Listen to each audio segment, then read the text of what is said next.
Welcome to the Unveiled Epic Echoes channel.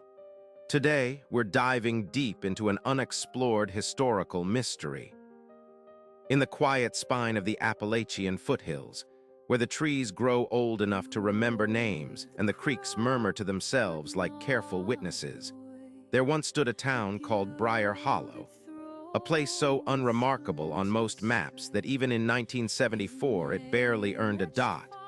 Yet on one peculiar autumn night, it vanished so completely that even the stars seemed to look away.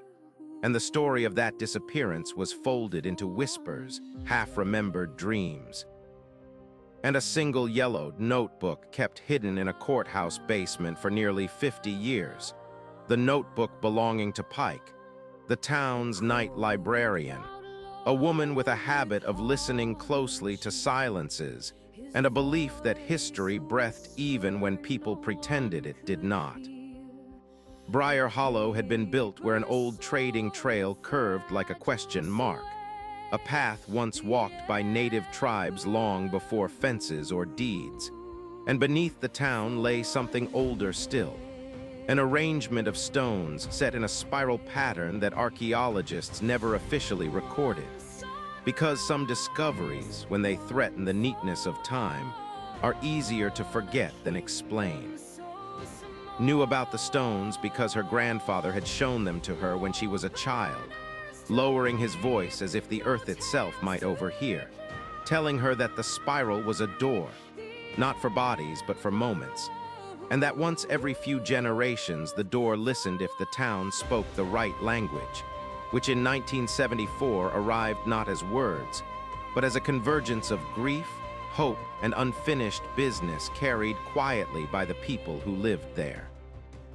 That year had been hard on Briar Hollow, the mill shutting down, the river flooding twice, a bus accident on the mountain road taking 3 children and leaving the town suspended in a sorrow that never quite settled. And as October leaned toward winter, an unease moved through the streets like a draft under closed doors, radios crackling with static, dogs refusing to sleep, clocks losing minutes as if time itself were misplacing its keys. On the night of November 12, the sky hung low and copper-colored, and stayed late at the library cataloging a box of donations when she noticed the town clock strike 9 twice, a sound that seemed to fold back on itself. And in that moment the lights flickered not off but inward, dimming as though the world were holding its breath. And then Briar Hollow slipped, not into darkness but into elsewhere. For the people inside it, the night unfolded gently, almost kindly, as if guided by an intelligence that understood fatigue. The streets glowing with a softened lamplight, the air warmer, the river running smooth and clear, and strangers appearing who were not strangers at all but echoes of those who had once lived there. Ancestors stepping out of memory with familiar smiles and unfinished sentences. A mother meeting a son lost to the war. A child holding the hand of a brother taken by fever. The mill whistle sounding again without smoke or noise, and the spiral beneath the town humming with a low, steady note that felt like forgiveness. Walked through this night with a notebook in her coat pocket, compelled to write even as the words trembled, realizing with a scholar's awe and a human's fear that the town had been gathered into a single preserved hour, a mercy offered by something ancient and patient, a chance for Briar Hollow to remember itself before deciding whether to continue. And at the center of it all stood the courthouse square where the stones lay buried, now rising through the ground like the back of a great sleeping creature.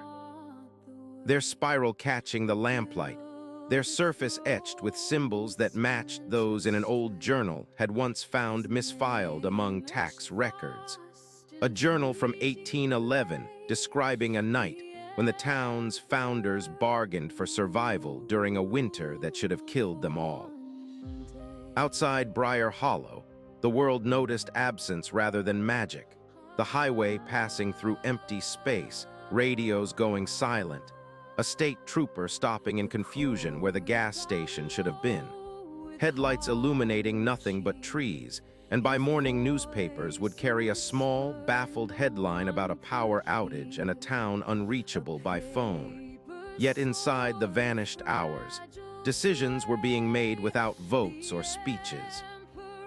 Only quiet reckonings, as people felt the weight of staying the same versus the courage of changing.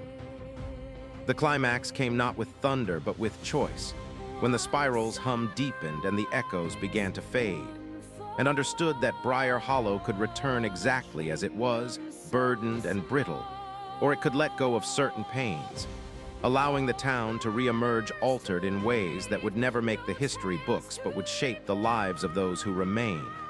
And she wrote furiously, documenting faces, names, sensations, because someone had to remember what was given up as well as what was saved.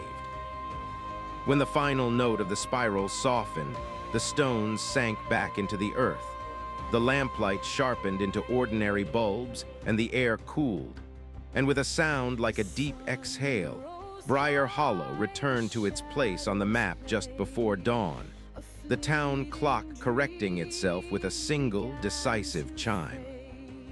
Morning brought confusion, half memories, and a strange peace. The mill never reopening, yet new businesses slowly appearing. The river behaving, grief loosening its grip, and filing her notebook away after discovering that every photograph taken before that night showed small differences afterward.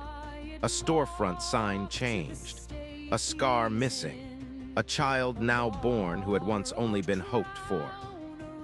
The official explanation settled on a freak electrical anomaly, a localized blackout, but those who lived there felt something else. A gentler past humming beneath the present, and sometimes, late at night, would walk past the square and feel the stones listening, patient as ever, waiting for the rare moment when a town speaks honestly enough to be heard. And though Briar Hollow never disappeared again, it carried the echo of that night in its bones. A reminder that time is not always a straight line, and that even forgotten places can be offered a second telling of their story if they are brave enough to accept it. This mysterious journey ends here, but stay tuned for more untold stories in our next video. Subscribe to the channel and hit the bell icon so you don't miss any new stories. Thank you, and see you again.